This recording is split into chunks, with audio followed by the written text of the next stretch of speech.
Dopravy v Košiciach zažil nepríjemnú službu. V autobuse ho s nožom v ruke ohrozoval pasažier zo známeho sídliska Luník 9, ktorý sa chcel zviesť na čierno. Vodič tvrdí, že na tejto linke sú vyhrážky na dennom poriadku.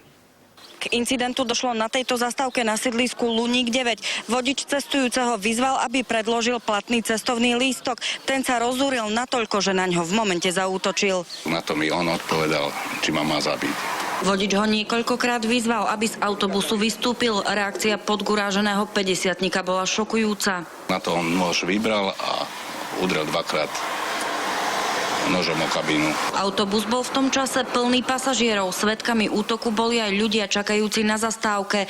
Vodič tvrdí, že sa v tej chvíli obával o život. Kto by sa nebal? Agresívneho muža našťastie hneď spacifikovala policajná hliadka. Dali mu puta a odviezli ho.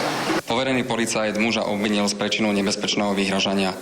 V prípade dokázania viny mu hrozí trest odňatia slobody na 6 mesiacov až 4 roky. Vodič tvrdí, že útoky pasažierov z Luníka 9 nie sú ničím výnimočným. Podobnú skúsenosť má aj jeho kolega. Cestujúci sa navyše poriadne vyzúrili aj na autobuse. Interiér je v dezolátnom stave. Z Košíc pre televíziu JOJ, Žanet Rákošová. V jednej zo senec